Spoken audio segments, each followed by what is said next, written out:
양로원 302호. 창가에 앉아 계신 분이 보이십니다. 김복순 어르신. 78살이십니다. 창밖만 바라보고 계십니다. 손에는 낡은 가족 사진이 들려 있습니다.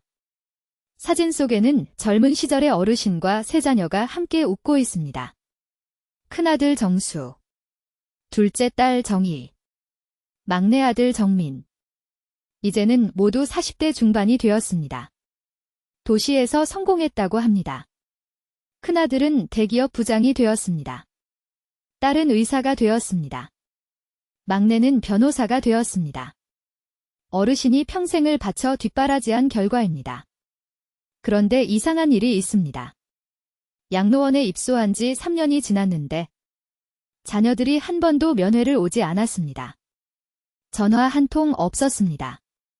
편지 한 장 없었습니다. 양로원 직원들도 이상하게 생각합니다. 저렇게 훌륭한 자녀분들이 왜 안 오시는 걸까요? 직원들이 수군거립니다. 어르신은 대답하지 않으십니다. 그냥 창밖만 바라보십니다. 오늘도 창밖에는 가을 햇살이 내리쬐입니다. 양로원 마당에는 다른 어르신들 가족이 면회를 왔습니다. 웃음소리가 들립니다. 아이들 뛰어다니는 소리가 들립니다. 김복순 어르신은 그 소리에 귀를 기울이십니다. 눈가에 눈물이 맺힙니다. 하지만 금방 닦아내십니다. 간호사가 들어옵니다. 어르신, 점심 드셔야죠. 어르신은 고개를 끄덕이십니다. 하지만 밥맛이 없으십니다. 숟가락을 들었다 놓으셨다 하십니다. 간호사가 걱정스럽게 바라봅니다. 자녀분들 연락 안 오셨어요? 어르신이 힘없이 웃으십니다. 그 애들 바쁘잖아. 다 잘 살면 됐지? 말은 그렇게 하시지만 눈빛에는 쓸쓸함이 가득합니다. 이런 의미 있는 이야기를 더 많이 전하고 싶습니다. 구독과 좋아요가 큰 힘이 됩니다. 어르신의 방 한쪽에는 작은 서랍장이 있습니다. 서랍 안에는 자녀들에게 보내려고 쓴 편지들이 쌓여 있습니다. 한 번도 보내지 못한 편지들입니다. 정수야. 밥은 잘 챙겨 먹니? 정희야. 너무 무리하지 마라. 정민아. 건강해야 한다. 편지마다 걱정이 가득합니다. 하지만 주소를 모릅니다.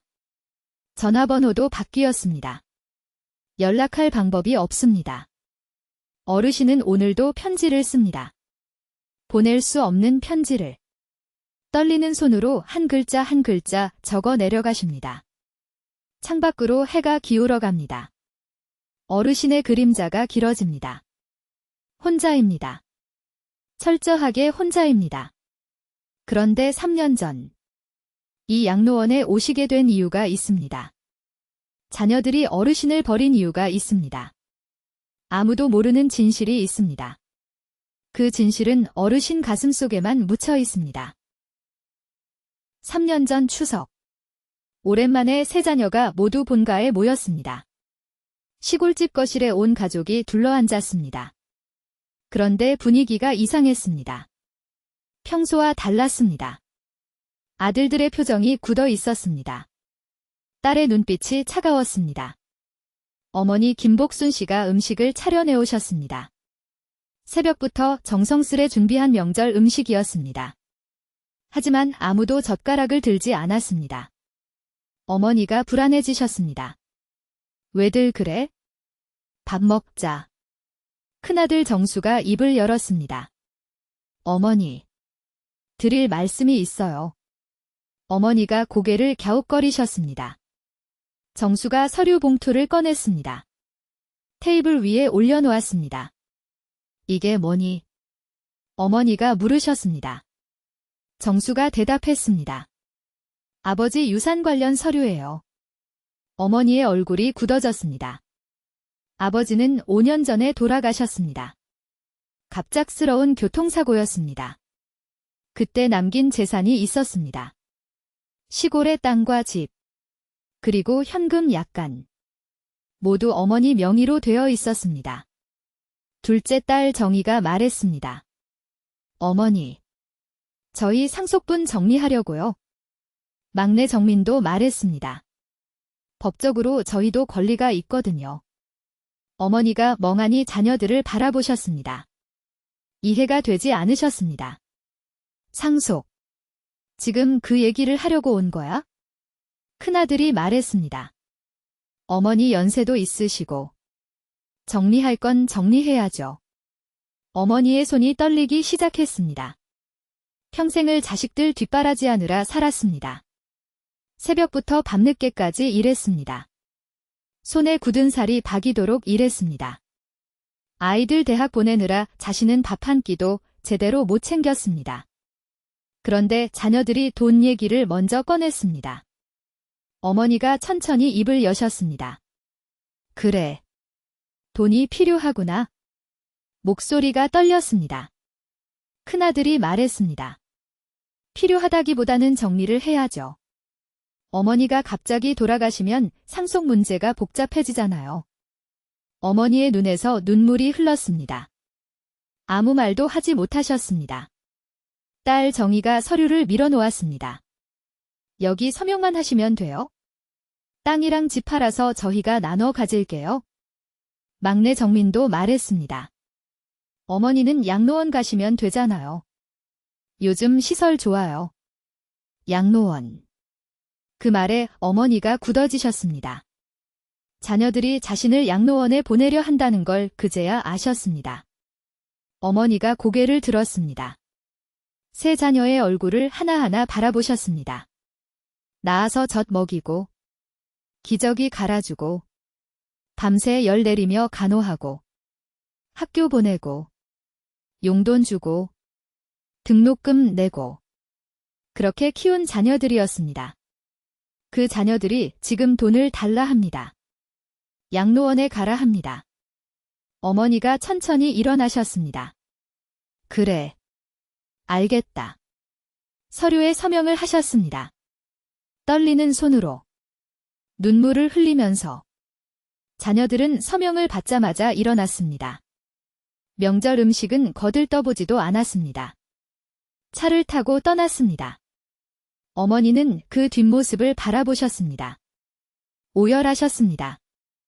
혼자 남은 빈집에서 밤새 우셨습니다. 그리고 그 다음 주 양로원에 입소하셨습니다. 20년 전 김복순 씨가 50대 중반이었을 때입니다. 남편이 술에 취해 집에 들어왔습니다. 밤 11시가 넘은 시간이었습니다. 아이들은 모두 잠들어 있었습니다. 남편이 비틀거리며 안방으로 들어왔습니다. 여보, 큰일 났어. 남편의 목소리가 떨렸습니다. 복순 씨가 놀라 물었습니다. 무슨 일이에요? 남편이 주저앉았습니다. 내가 보증을 섰는데 친구 놈이 도망갔어. 복순 씨의 얼굴이 하얗게 질렸습니다. 당시 보증서 준 금액은 2억 원.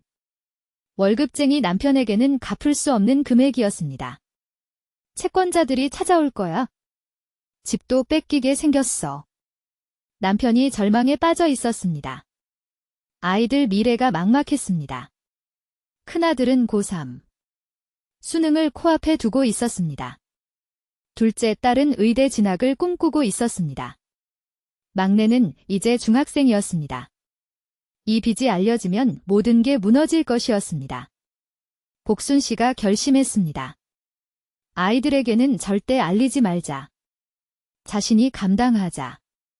다음 날부터 복순 씨는 이중 생활을 시작했습니다. 낮에는 공장에서 일하고 밤에는 식당에서 설거지를 했습니다.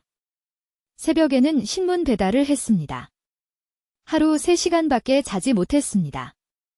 아이들 몰래 채권자들과 협상을 했습니다. 조금씩 갚아 나갔습니다. 이자만 내느라 허덕였습니다. 그 와중에도 아이들 등록금은 빠지지 않았습니다. 학원비도 냈습니다. 용돈도 줬습니다. 아이들은 몰랐습니다. 집안이 그렇게 어려운 줄 전혀 몰랐습니다. 복순 씨의 손은 갈라지고 트고 굳어졌습니다. 허리가 휘었습니다. 하지만 단 한 번도 아이들 앞에서 힘든 티를 내지 않았습니다. 남편은 빚의 무게를 이기지 못했습니다. 우울증에 빠졌습니다. 술에 의지했습니다. 복순 씨 혼자 모든 걸 감당해야 했습니다. 10년이 지나서야 빚을 다 갚았습니다. 그 긴 세월 동안 누구에게도 말하지 않았습니다. 아이들이 사회에 진출하고 성공할 때까지 입을 다물고 있었습니다. 남편이 교통사고로 세상을 떠났을 때 복순 씨는 한 가지 결심을 했습니다. 이 비밀은 무덤까지 가져가겠다고. 아이들에게 짐이 되기 싫었습니다. 아이들이 부모 때문에 고생했다는 죄책감을 느끼게 하고 싶지 않았습니다. 그래서 묻어두었습니다. 가슴 깊이 묻어두었습니다. 그런데 아이들은 그 사정을 전혀 모릅니다. 어머니가 얼마나 희생했는지 모릅니다. 왜 어머니 손이 그렇게 거칠어졌는지 모릅니다. 왜 어머니 허리가 그렇게 휘었는지 모릅니다. 아이들 눈에 어머니는 그저 돈 없는 시골 할머니일 뿐입니다. 유산을 움켜쥐고 있는 노인일 뿐입니다. 진실을 모르기 때문입니다. 서울 강남 40층 고층 빌딩. 큰아들 정수가 일하는 곳입니다. 부장 자리에 앉아 있지만 얼굴에는 피로가 가득합니다. 회사에서는 구조조정이 진행 중입니다. 언제 잘릴지 모르는 상황입니다. 집에는 대출금이 쌓여 있습니다. 자녀 둘의 학원비가 매달 수백만 원입니다. 아내와는 대화가 없습니다. 정수는 가끔 생각합니다. 어머니 얼굴을. 3년 전 추석. 서류에 서명하시던 어머니의 떨리는 손.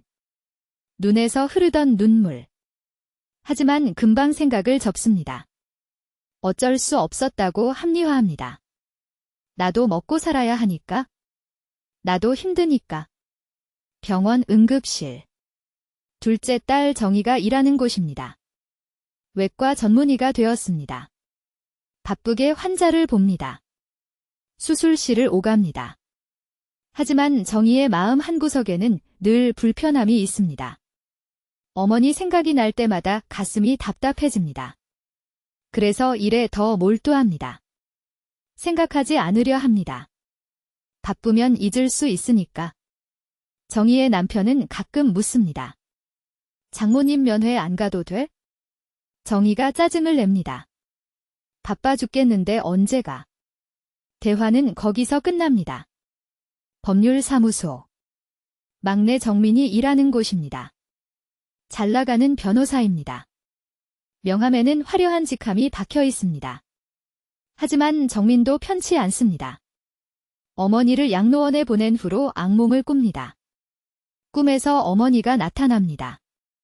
아무 말 없이 그냥 바라보십니다. 그 눈빛이 무섭습니다. 정민은 새벽에 깨어 담배를 피웁니다. 창밖의 서울 야경을 바라봅니다. 성공했다고 생각했습니다. 모든 걸 이뤘다고 생각했습니다. 하지만 가슴 한구석이 텅 비어 있습니다. 세 자녀 모두 성공했습니다. 사회적으로는 성공했습니다. 돈도 벌고 지위도 얻었습니다.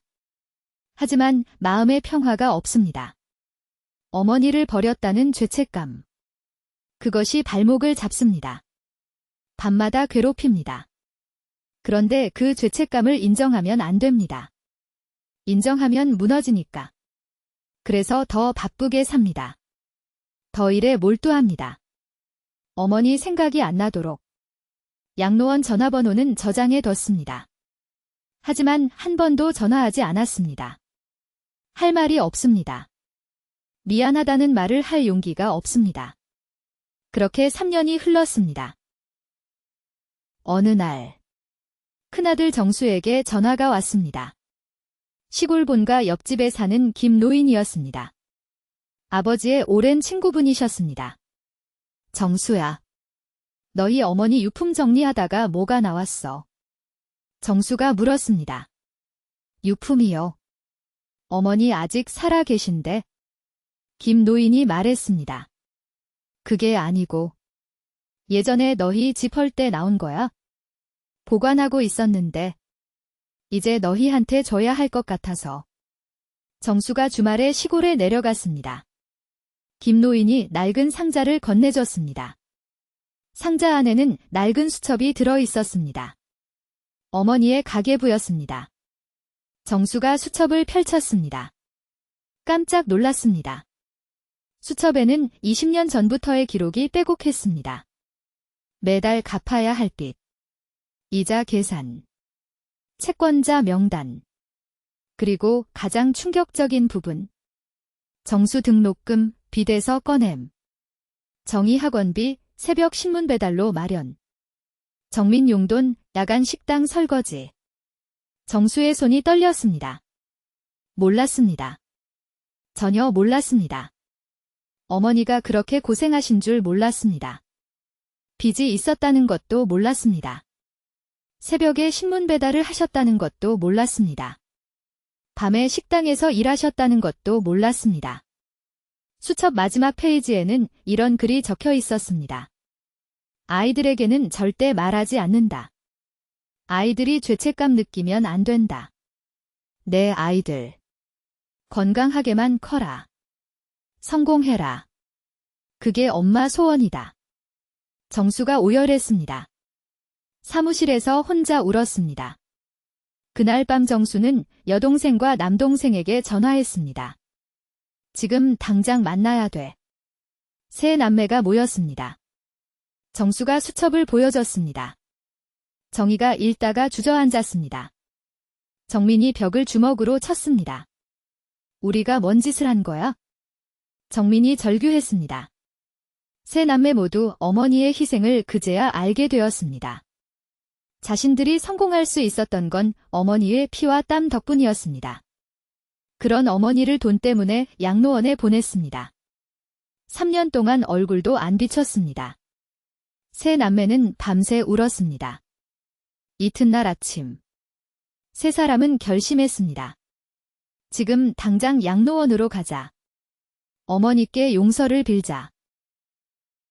양로원 면회실. 김복순 어르신이 휠체어에 앉아 계십니다. 창밖을 바라보고 계셨습니다. 오늘도 아무도 안 올 거라 생각하셨습니다. 문이 열렸습니다. 어르신이 고개를 돌리셨습니다. 세 자녀가 서 있었습니다. 어르신의 눈이 커지셨습니다. 3년 만이었습니다. 정수가 먼저 다가왔습니다. 어머니 앞에 무릎을 꿇었습니다. 정희와 정민도 무릎을 꿇었습니다. 세 자녀가 어머니 앞에 엎드렸습니다. 어머니, 죄송합니다. 정수가 울먹였습니다. 저희가 잘못했습니다. 정희가 말했습니다. 용서해 주세요. 어머니. 정민이 간청했습니다. 어르신은 멍하니 자녀들을 바라보셨습니다. 이해가 되지 않으셨습니다. 갑자기 왜 이러는 걸까? 정수가 낡은 수첩을 꺼냈습니다. 어르신 앞에 내밀었습니다. 이거 봤어요. 어르신이 수첩을 알아보셨습니다. 눈이 흔들렸습니다. 어머니가 얼마나 고생하셨는지 몰랐어요. 정수가 말했습니다. 빚이 있었던 줄도 몰랐어요. 새벽에 신문 배달 하신 줄도 몰랐어요. 정희가 울면서 말했습니다. 저 의대 보낼 때 야간에 식당에서 일하셨잖아요. 저는 그것도 모르고 용돈 더 달라고 했어요. 정민이 고개를 땅에 박았습니다. 저희가 인간이 아니에요. 그런 어머니를 돈 때문에 버렸어요. 어르신의 눈에서 눈물이 흘렀습니다. 오랫동안 참았던 눈물이었습니다. 3년 동안 혼자 삼켰던 서러움이었습니다. 너희가 그걸 어떻게? 어르신이 떨리는 목소리로 말씀하셨습니다. 정수가 어머니의 손을 잡았습니다. 거칠고 갈라진 손. 굳은 살이 박힌 손. 그 손으로 자신들을 키웠습니다. 그 손으로 밥을 해주고 빨래를 하고 새벽에 신문을 돌렸습니다. 이 손이 저희를 키웠어요. 정수가 어머니 손에 이마를 대고 울었습니다. 정희가 어머니를 안았습니다. 정민도 어머니를 안았습니다. 온 가족이 부둥켜 안고 울었습니다. 양로원 직원들이 멀리서 지켜봤습니다. 눈시울을 붉혔습니다. 어르신이 자녀들의 머리를 쓰다듬으셨습니다. 힘없이 쓰다듬으셨습니다. 됐어. 다 됐어. 어르신이 말씀하셨습니다. 너희가 이렇게 와줬으면 됐어? 하지만 자녀들은 쉽게 일어나지 못했습니다. 용서받기엔 너무 큰 죄를 지었습니다. 어머니, 저희랑 가요? 정수가 말했습니다. 네. 집으로 가요. 저희가 모실게요. 어르신이 고개를 저으셨습니다. 됐어. 난 여기가 편해. 정희가 말했습니다. 아니에요.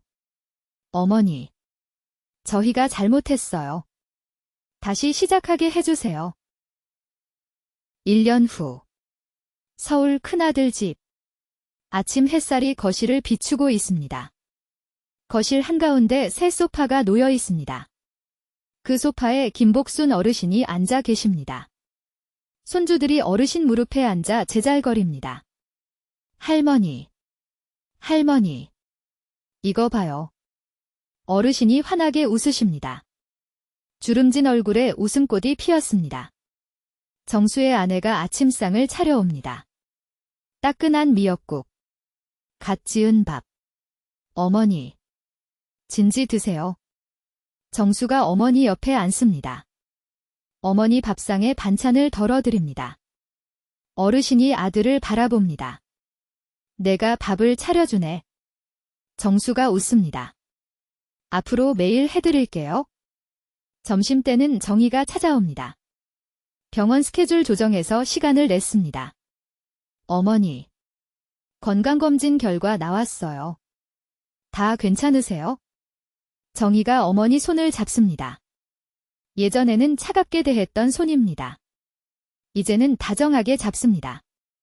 저녁에는 정민이 옵니다. 퇴근 후에 달려옵니다. 어머니, 오늘 뭐 필요한 거 없으세요? 정민이 장바구니를 들고 들어옵니다. 세 자녀가 번갈아 어머니를 찾아옵니다. 주말에는 온 가족이 모입니다. 손주들까지 모두 모입니다. 어르신의 방에는 새 가족 사진이 걸렸습니다. 온 가족이 함께 찍은 사진입니다. 양로원에서 홀로 바라보시던 낡은 사진과는 다릅니다.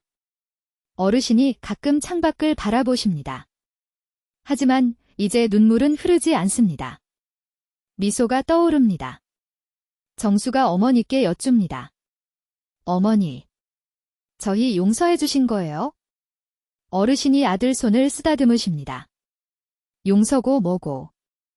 니들이 내 새끼인데. 그 말에 세 자녀의 눈가가 졌습니다. 어르신이 덧붙이십니다. 근데 한 가지만 약속해라.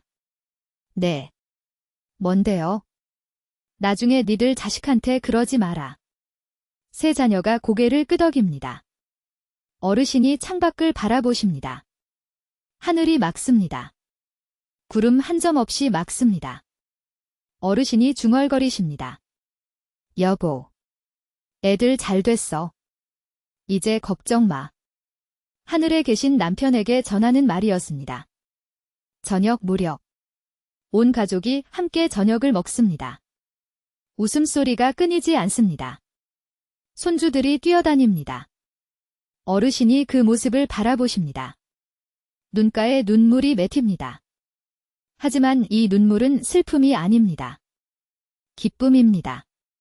감사입니다. 살아있어서 다행이라는 안도입니다. 진실은 때로 늦게 밝혀집니다. 하지만 늦었더라도 밝혀지면 다행입니다. 용서는 쉽지 않습니다. 하지만 가족이기에 가능합니다. 부모의 사랑은 조건이 없습니다. 자녀가 어떤 잘못을 해도 부모는 기다립니다. 돌아오기만을 기다립니다. 김복순 어르신은 3년을 기다리셨습니다. 그리고 자녀들은 돌아왔습니다. 늦었지만 돌아왔습니다. 가족이라서 가능한 일이었습니다.